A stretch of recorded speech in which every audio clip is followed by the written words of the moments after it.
सर्वशक्तिमान परमेश्वर के वचनों के पाठों का संग्रह।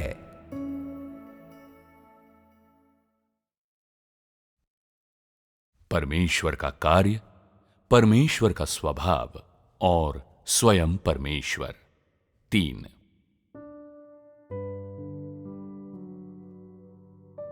नौ, यीशु चमत्कार करता है। 1। यीशु 5000 लोगों को खिलाता है। यूहन्ना अध्याय 6 पद संख्या 8 से 13। उसके चेलों में से शमौन पतरस के भाई अंद्रियास ने उससे कहा, यहां एक लड़का है जिसके पास जौ की 5 रोटी और 2 मछलियां हैं, परंतु इतने लोगों के लिए वे क्या हैं? यीशु ने कहा, लोगों को बैठा दो। उस जगह बहुत घास थी। तब लोग, जिनमें पुरुषों की संख्या लगभग 5000 की थी, बैठ गए। तब यीशु ने रोटियां लीं और धन्यवाद करके बैठने वालों को बांट दीं, और वैसे ही मछलियों में से जितनी वे चाहते थे बांट दिया। जब वे खाकर तृप्त हो गए तो उसने अपने चेलों से कहा, बचे हुए टुकड़े बटोर लो कि कुछ फेंका न जाए। अतः उन्होंने बटोरा और जौ की 5 रोटियों के टुकड़ों से जो खाने वालों से बच रहे थे 12 टोकरियां भरी। 2। लाजर का पुनरुत्थान परमेश्वर को महिमामंडित करता है। यूहन्ना अध्याय 11 पद संख्या 43 से 44। ये कहकर उसने बड़े शब्द से पुकारा, हे लाजर, निकल आ। जो मर गया था वो कफन से हाथ पांव बंधे हुए निकल आया, और उसका मुंह अंगोछे से लिपटा हुआ था।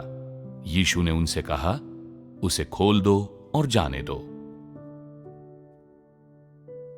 प्रभु यीशु द्वारा किए गए चमत्कारों में से हमने सिर्फ इन 2 को ही चुना है, क्योंकि ये उस चीज को प्रदर्शित करने के लिए पर्याप्त हैं जिसके बारे में मैं यहां बात करना चाहता हूं।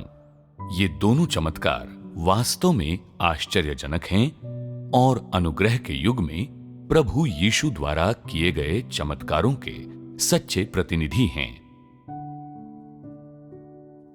पहले आओ प्रथम अंश पर एक नजर डालें। यीशु 5000 लोगों को खिलाता है। 5 रोटियां और 2 मछलियां की संकल्पना क्या है? 5 रोटियां और 2 मछलियां आमतौर पर कितने लोगों के लिए पर्याप्त होंगी? यदि तुम एक औसत व्यक्ति की भूख के आधार पर मापो तो ये केवल 2 व्यक्तियों के लिए ही पर्याप्त होंगी। 5 रोटियों और 2 मछलियों का मूलतः यही विचार है, किंतु इस अंश में 5 रोटियों और 2 मछलियों से कितने लोगों को खिलाया गया? पवित्र शास्त्र में यह दर्ज है। उस जगह बहुत घास थी। तब लोग, जिनमें पुरुषों की संख्या लगभग 5000 की थी, बैठ गए। 5 रोटियों और 2 मछलियों की तुलना में क्या 5000 एक बड़ी संख्या है? इतनी बड़ी संख्या क्या दर्शाती है? मानवीय परिप्रेक्ष्य से 5000 लोगों में 5 रोटियां और 2 मछलियां बांटना असंभव होगा, क्योंकि लोगों और भोजन के बीच का अंतर बहुत बड़ा है। यदि प्रत्येक व्यक्ति को केवल एक छोटा सा टुकड़ा भी मिलता, तब भी ये 5000 लोगों के लिए काफी न होता। परंतु यहां प्रभु यीशु ने एक चमत्कार किया। उसने न केवल ये सुनिश्चित किया कि 5000 लोग भरपेट खा लें, बल्कि कुछ भोजन बच भी गया। पवित्र शास्त्र में लिखा है, जब वे खाकर तृप्त हो गए तो उसने अपने चेलों से कहा, बचे हुए टुकड़े बटोर लो कि कुछ फेंका न जाए। अतः उन्होंने बटोरा और जौ की 5 रोटियों के टुकड़ों से जो खाने वालों से बच रहे थे 12 टोकरियां भरी। इस चमत्कार ने लोगों को प्रभु यीशु की पहचान और हैसियत देखने में सक्षम बनाया, और ये भी कि परमेश्वर के लिए कुछ भी असंभव नहीं है। इस तरह उन्होंने परमेश्वर की सर्वशक्तिमत्ता की सच्चाई को देखा।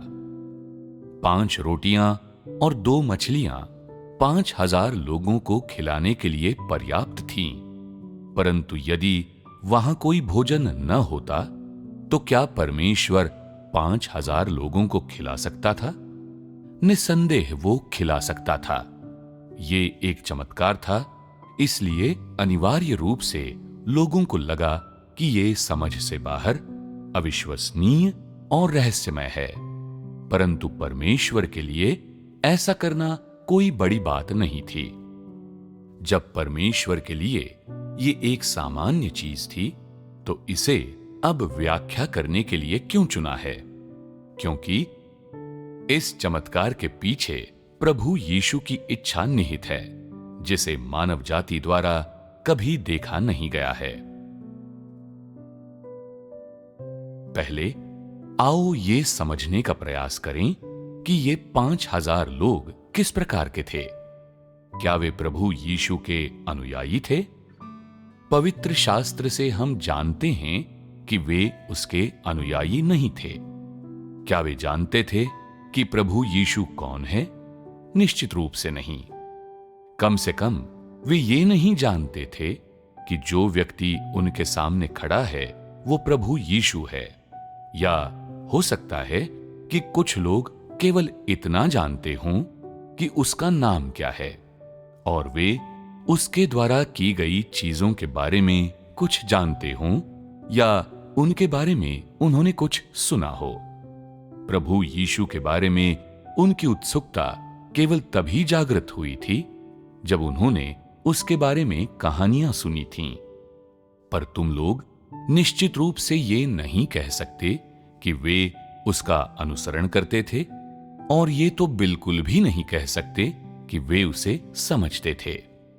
जब प्रभु यीशु ने इन 5,000 लोगों को देखा तो वे भूखे थे और केवल अपना पेट भरने के बारे में ही सोच सकते थे। इसलिए ये इस संदर्भ में था कि प्रभु यीशु ने उनकी इच्छा पूरी की। जब उसने उनकी इच्छा पूरी की तो उसके हृदय में क्या था?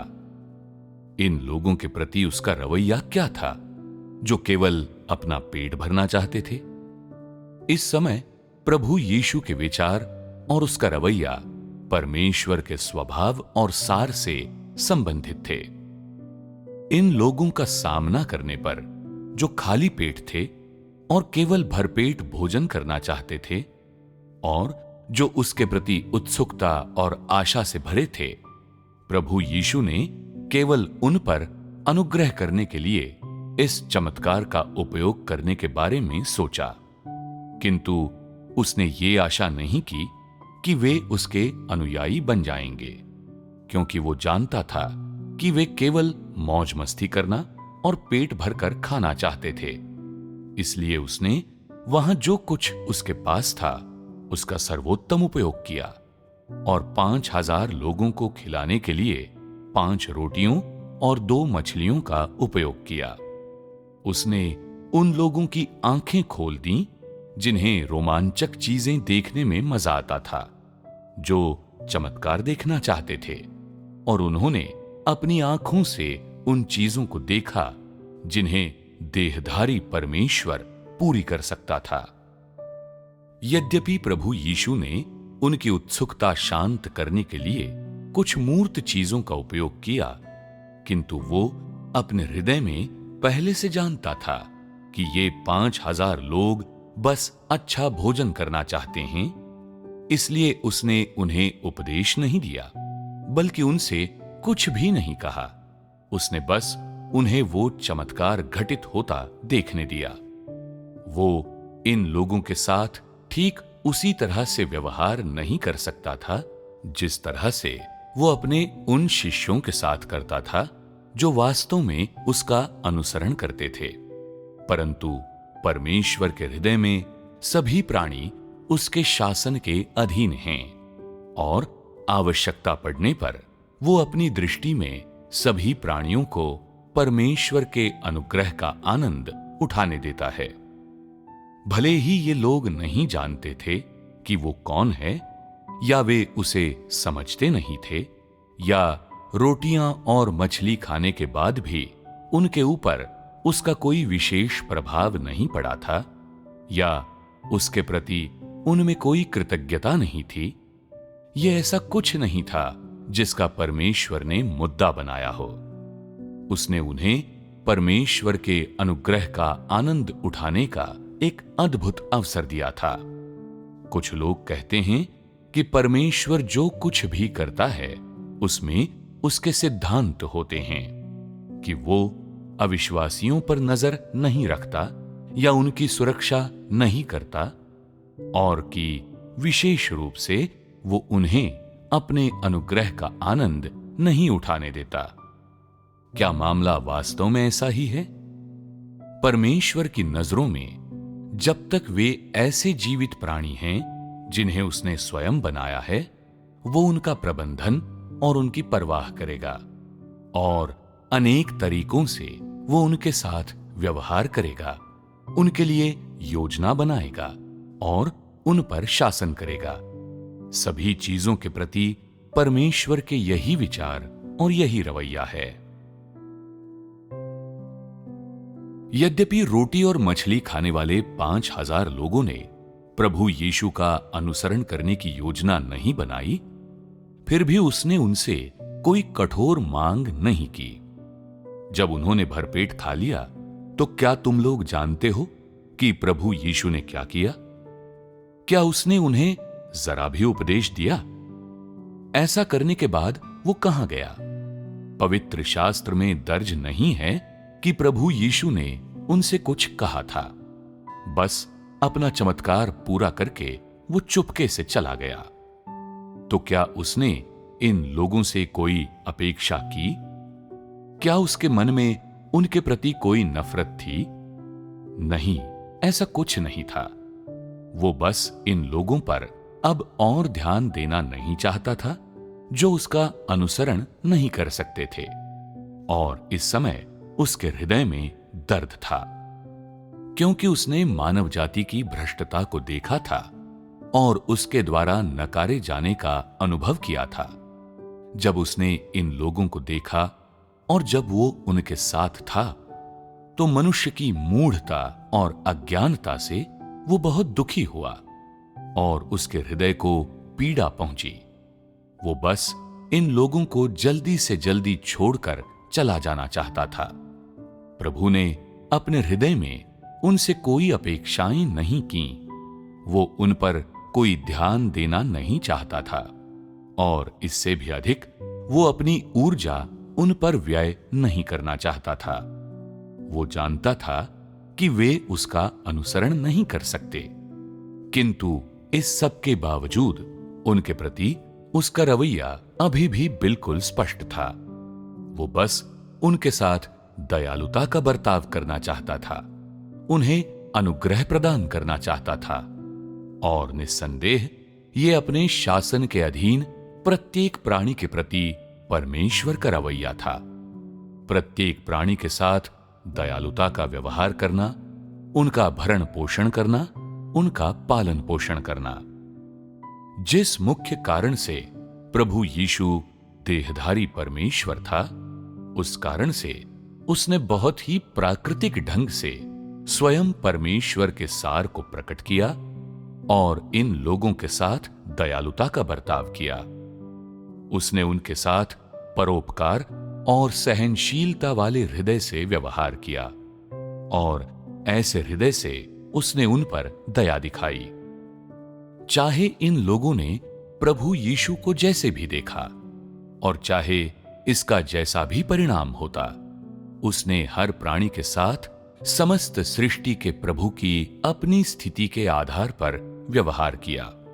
उसने जो कुछ भी प्रकट किया वो बिना किसी अपवाद के परमेश्वर का स्वभाव और स्वरूप था।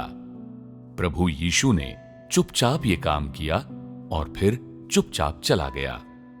परमेश्वर के स्वभाव का ये कौन सा पहलू है क्या तुम कह सकते हो कि ये परमेश्वर की प्रेममय करुणा है? क्या तुम कह सकते हो कि ये परमेश्वर की निस्वार्थता है? क्या कोई सामान्य व्यक्ति ऐसा कर सकता है? निश्चित रूप से नहीं।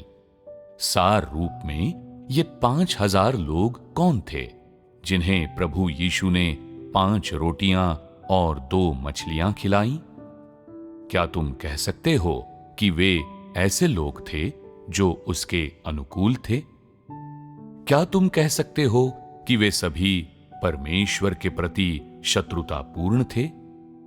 ऐसा निश्चितता के साथ कहा जा सकता है कि वे प्रभु यीशु के बिल्कुल भी अनुरूप नहीं थे और उनका सार परमेश्वर के प्रति एकदम शत्रुतापूर्ण था। परंतु परमेश्वर ने उनके साथ कैसा बर्ताव किया? उसने परमेश्वर के प्रति लोगों का विरोध शांत करने के लिए एक तरीके का उपयोग किया था। इस तरीके को दयालुता कहते हैं। अर्थात यद्यपि प्रभु यीशु ने उन्हें पापियों के रूप में देखा, किंतु परमेश्वर की नजरों में वे फिर भी उसकी रचना थे। इसलिए उसने इन पापियों के साथ फिर भी दयालुता का व्यवहार किया। ये परमेश्वर की सहनशीलता है और ये सहनशीलता परमेश्वर की अपनी पहचान और सार से निर्धारित होती है। इसलिए ये ऐसी चीज है जिसे करने में परमेश्वर द्वारा सृजित कोई भी मनुष्य सक्षम नहीं है। केवल परमेश्वर ही इसे कर सकता है। जब तुम परमेश्वर के विचारों और मानव जाति के प्रति उसके रवैये को समझने में वास्तव में समर्थ होते हो, जब तुम प्रत्येक प्राणी के प्रति परमेश्वर की भावनाओं और चिंता को वास्तव में समझ सकते हो, तब तुम सृजनकर्ता द्वारा सृजित हर एक मनुष्य पर व्यय की गई उसकी लगन और प्रेम को समझने में भी समर्थ हो जाओगे। जब ऐसा होगा, तब तुम परमेश्वर के प्रेम का वर्णन करने के लिए 2 शब्दों का उपयोग करोगे। वे कौन से 2 शब्द हैं? कुछ लोग कहते हैं निस्वार्थ और कुछ लोग कहते हैं परोपकारी। इन दोनों में से परोपकारी शब्द परमेश्वर के प्रेम की व्याख्या करने के लिए सबसे कम उपयुक्त है। इस शब्द का उपयोग लोग किसी ऐसे व्यक्ति का वर्णन करने के लिए करते हैं जो उदारमना या व्यापक सोच वाला हो। मैं इस शब्द से घृणा करता हूं, क्योंकि ये यूं ही विवेकहीनता से बिना सिद्धांतों की परवाह किए दान देने को संदर्भित करता है। ये एक अत्यधिक भावुकतापूर्ण झुकाव है जो मूर्ख और भ्रमित लोगों के लिए आम है। जब इस शब्द का उपयोग परमेश्वर के प्रेम का वर्णन करने के लिए किया जाता है, तो इसमें अपरिहार्य रूप से ईश निंदा का संकेतार्थ होता है। मेरे पास यहां 2 शब्द हैं जो अधिक उचित रूप से परमेश्वर के प्रेम का वर्णन करते हैं। वे 2 शब्द कौन से हैं? पहला शब्द है विशाल। क्या यह शब्द बहुत उद्बोधक नहीं है?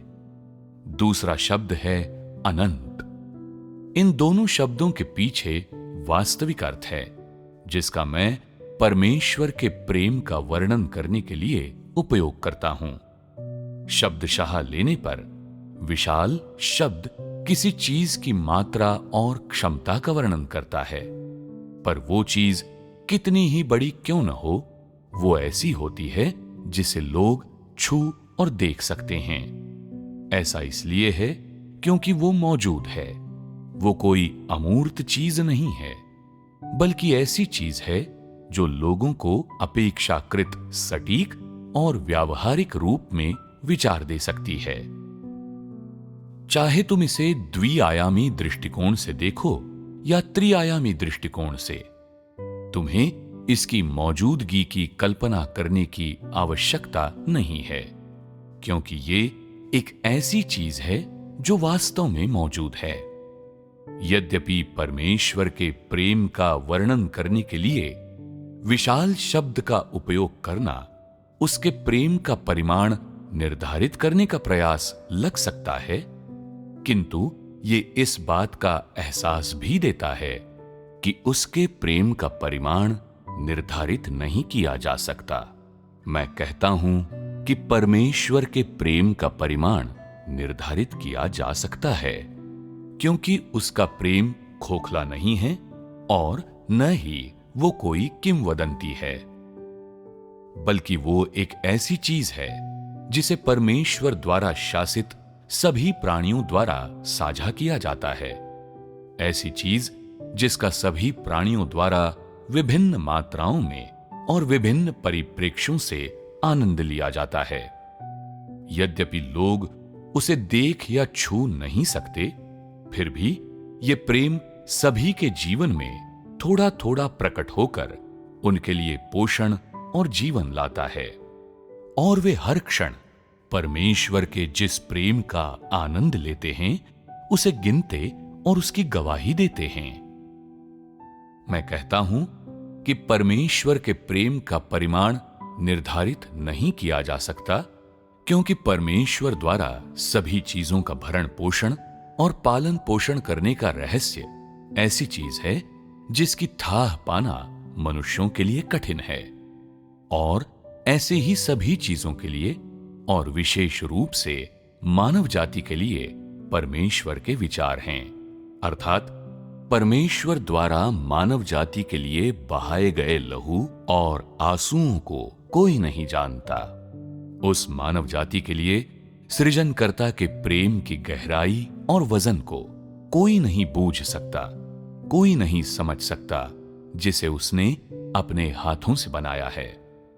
परमेश्वर के प्रेम को विशाल बताना उसके अस्तित्व के विस्तार और सच्चाई को समझने बूझने में लोगों की सहायता करना है। ये इसलिए भी है ताकि लोग सृजनकर्ता शब्द के वास्तविक अर्थ को अधिक गहराई से समझ सकें, और ताकि लोग सृष्टि नाम के सच्चे अर्थ की एक गहरी समझ प्राप्त कर सकें। अनंत शब्द आमतौर पर किस चीज का वर्णन करता है? यह सामान्यतः महासागर या ब्रह्मांड के लिए प्रयुक्त होता है, जैसे अनंत ब्रह्मांड या अनंत महासागर। ब्रह्मांड की व्यापकता और शांत गहराई मनुष्य की समझ से परे है। वो ऐसी चीज है जो मनुष्य की कल्पना को पकड़ लेती है, जिसके प्रति वे बहुत प्रशंसा महसूस करते हैं। उसका रहस्य और गहराई दृष्टि के भीतर हैं, किंतु पहुंच से बाहर हैं। जब तुम महासागर के बारे में सोचते हो तो तुम उसके विस्तार के बारे में सोचते हो। वो असीम दिखाई देता है और तुम उसकी रहस्यमयता और चीजों को धारण करने की उसकी महान क्षमता महसूस कर सकते हो।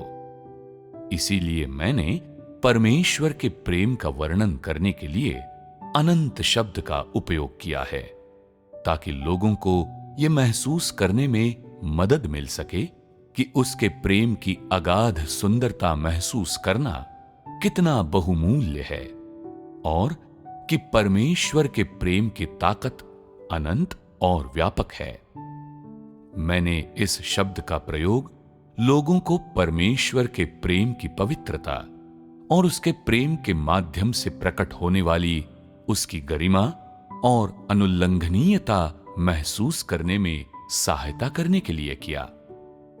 अब क्या तुम लोगों को लगता है कि परमेश्वर के प्रेम का वर्णन करने के लिए अनंत एक उपयुक्त शब्द है? क्या परमेश्वर के प्रेम का मापन इन दो शब्दों विशाल और अनंत से हो जाता है? पूर्ण रूप से। मानवीय भाषा में केवल ये दो शब्द ही कुछ उपयुक्त और परमेश्वर के प्रेम का वर्णन करने के अपेक्षाकृत करीब हैं। क्या तुम लोगों को ऐसा नहीं लगता? यदि मैं तुम लोगों से परमेश्वर के प्रेम का वर्णन करवाता, तो क्या तुम लोग इन दो शब्दों का उपयोग करते?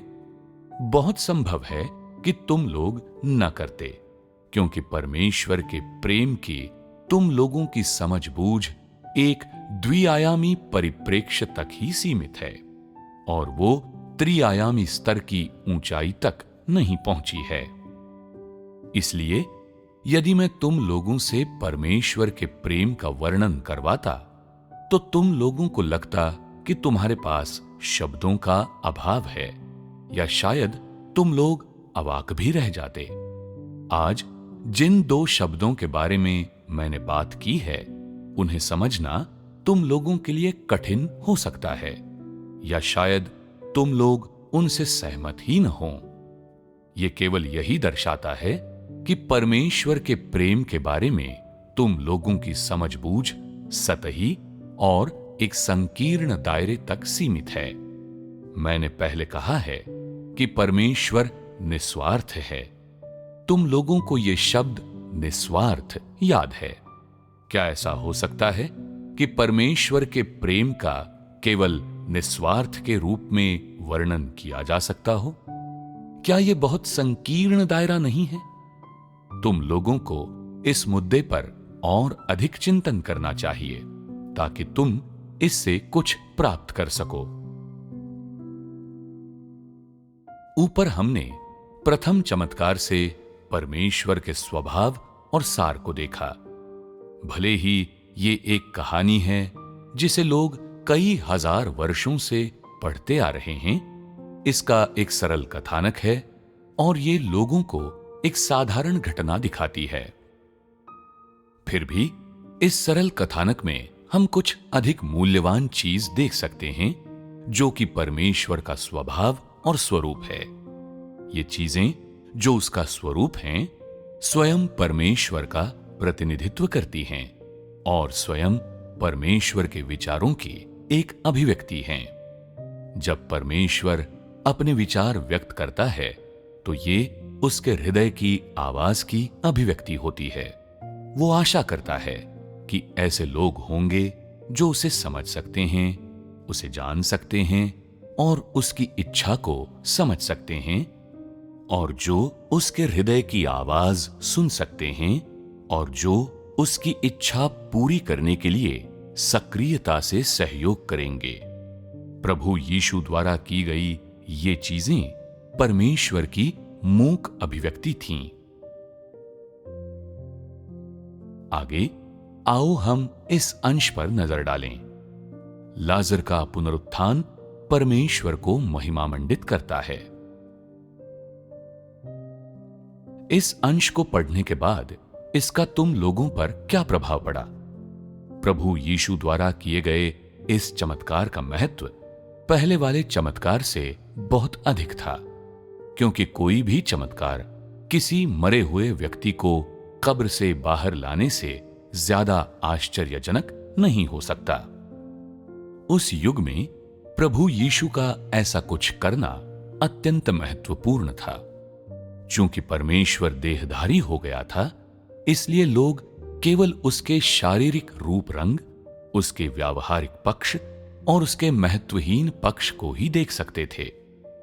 यदि कुछ लोगों ने उसके चरित्र की कोई चीज या कुछ विशेष योग्यताएं देखी और समझी भी थीं, जो उसमें दिखाई देती थीं, तो भी ये कोई नहीं जानता था कि प्रभु यीशु कहां से आया है, अपने सार में वो वास्तव में कौन है और वो वास्तव में और क्या कर सकता है।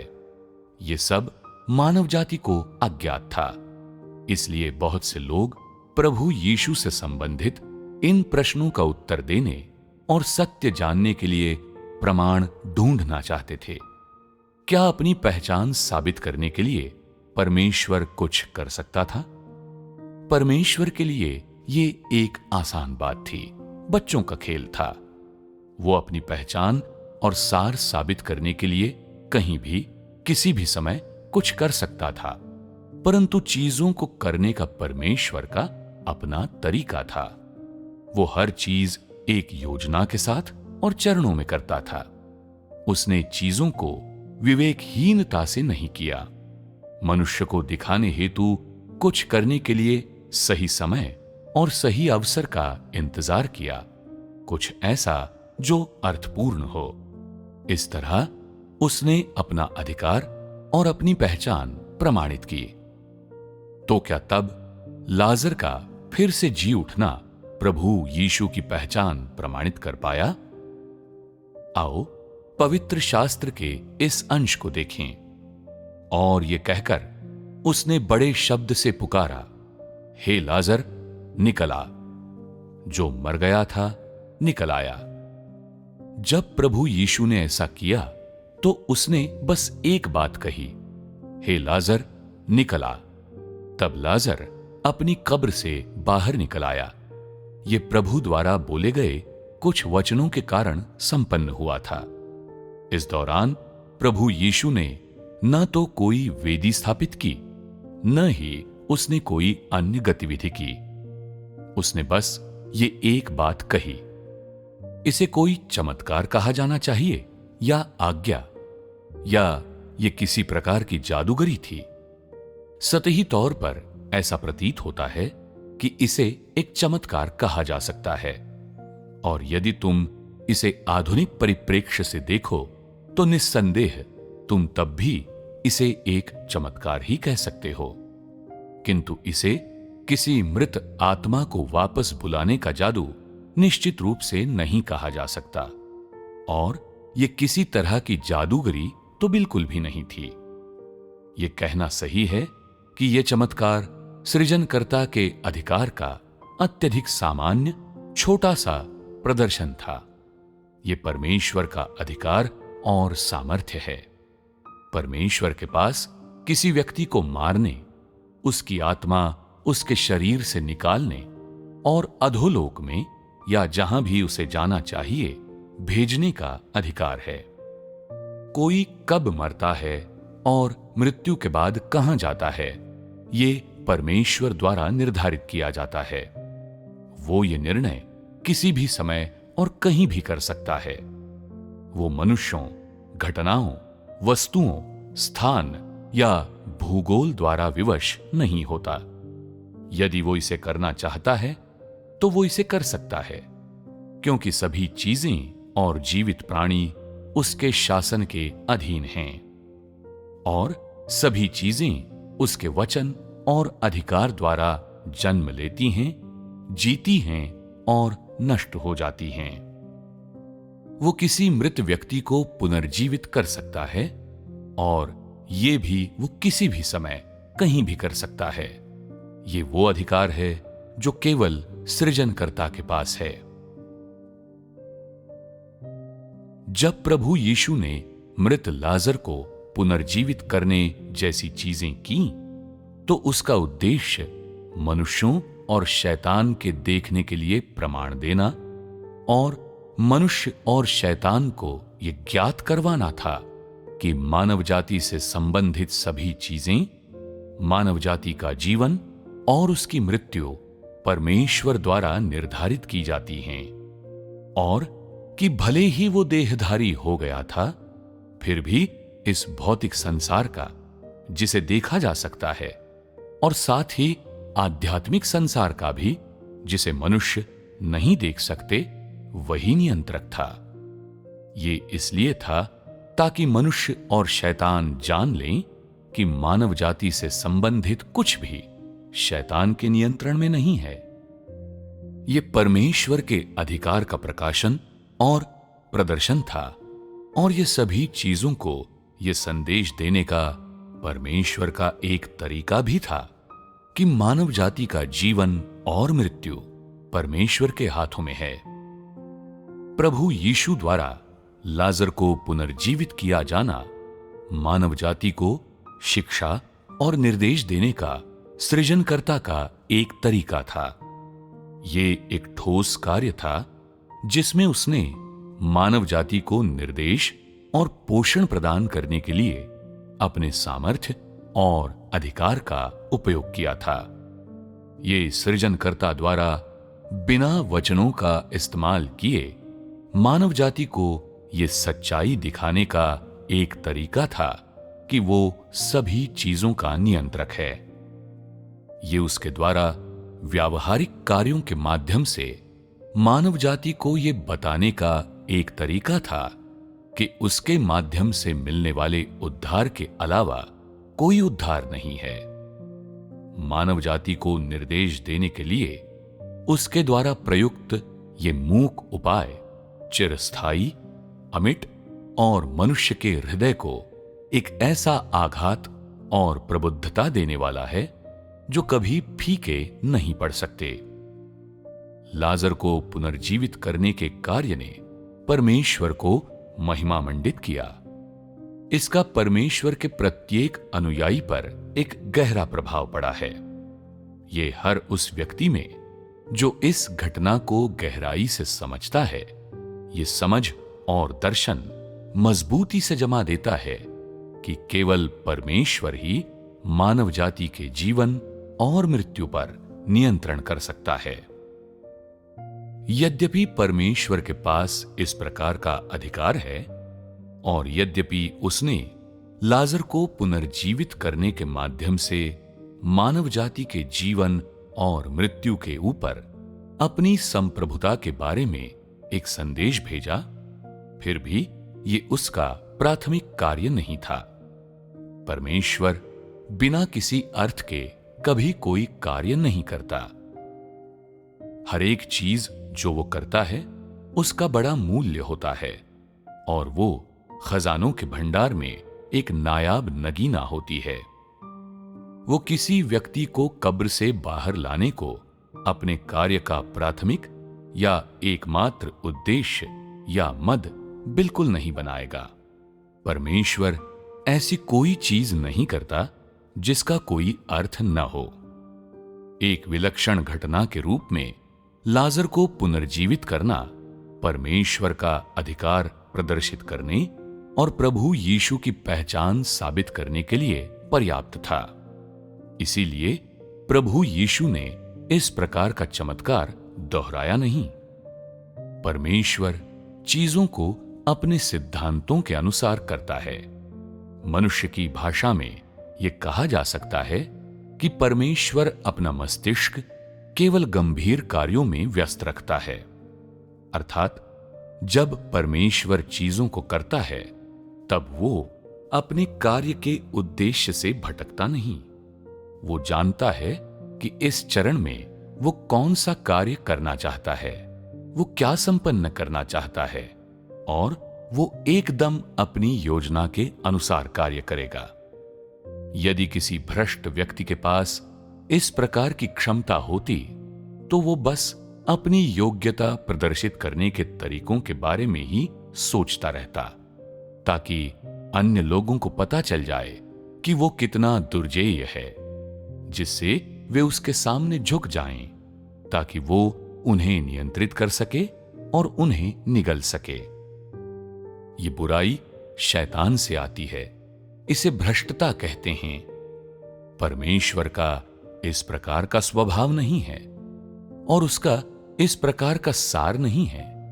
चीजों को करने के पीछे उसका उद्देश्य अपना दिखावा करना नहीं है, बल्कि मानव जाति को और अधिक प्रकाशन और मार्गदर्शन प्रदान करना है। और यही कारण है कि लोगों को बाइबल में इस तरह की घटनाओं के बहुत कम उदाहरण देखने को मिलते हैं। इसका मतलब ये नहीं है कि प्रभु यीशु का सामर्थ्य सीमित था या वो इस प्रकार की चीजें नहीं कर सकता था। इसका कारण केवल था कि परमेश्वर ऐसा करना नहीं चाहता था, क्योंकि प्रभु यीशु द्वारा लाजर को पुनर्जीवित करने का बहुत व्यावहारिक महत्व था और परमेश्वर के देहधारी होने का प्राथमिक कार्य चमत्कार करना नहीं था, मुर्दों को जीवित करना नहीं था, बल्कि मानव जाति के छुटकारे का कार्य करना था। इसलिए प्रभु यीशु ने जो कार्य पूरा किया उसमें अधिकांशतः लोगों को शिक्षा देना, उन्हें पोषण प्रदान करना और उनकी सहायता करना था। और लाजर को पुनर्जीवित करने जैसी घटनाएं प्रभु यीशु द्वारा की गई सेवकाई का मात्र एक छोटा सा हिस्सा था। इससे भी अधिक तुम लोग कह सकते हो कि दिखावा करना परमेश्वर के सार का अंग नहीं है। इसलिए अधिक चमत्कार न दिखाकर प्रभु यीशु जानबूझकर संयम नहीं बरत रहा था, न ही ये पर्यावरणीय सीमाओं के कारण था, और ये सामर्थ्य की कमी के कारण तो बिल्कुल भी नहीं था। जब प्रभु यीशु ने लाजर को पुनर्जीवित किया तो उसने इन वचनों का उपयोग किया, हे लाजर निकल आ। उसने इसके अलावा कुछ नहीं कहा। तो ये वचन क्या दर्शाते हैं? ये दर्शाते हैं कि परमेश्वर बोलने के द्वारा कुछ भी कर सकता है, जिसमें एक मरे हुए व्यक्ति को पुनर्जीवित करना भी शामिल है। जब परमेश्वर ने सभी चीजों का सृजन किया, जब उसने संसार बनाया, तो उसने ऐसा अपने वचनों, मौखिक आज्ञाओं, अधिकार युक्त वचनों का उपयोग करके ही किया था, और सभी चीजों का सृजन इसी तरह हुआ था, और ये कार्य इसी तरह संपन्न हुआ था। प्रभु यीशु द्वारा कहे गए ये कुछ वचन परमेश्वर द्वारा उस समय कहे गए वचनों के समान थे, जब उसने आकाश और पृथ्वी और सभी चीजों का सृजन किया था। वे उसी तरह से परमेश्वर का अधिकार और सृजनकर्ता का सामर्थ्य रखते थे। परमेश्वर के मुंह से निकले वचनों की वजह से सभी चीजें बनी और कायम रहीं, और बिल्कुल वैसे ही प्रभु यीशु के मुंह से निकले वचनों के कारण लाजर अपनी कब्र से बाहर आ गया। ये परमेश्वर का अधिकार था जो उसके द्वारा धारित देह में प्रदर्शित और साकार हुआ था। इस प्रकार का अधिकार और क्षमता सृजनकर्ता की और मनुष्य के उस पुत्र की है जिसमें सृजनकर्ता साकार हुआ था। लाजर को पुनर्जीवित करके परमेश्वर द्वारा मानव जाति को यही समझ सिखाई गई है। अब हम इस विषय पर अपनी चर्चा यहीं समाप्त करेंगे।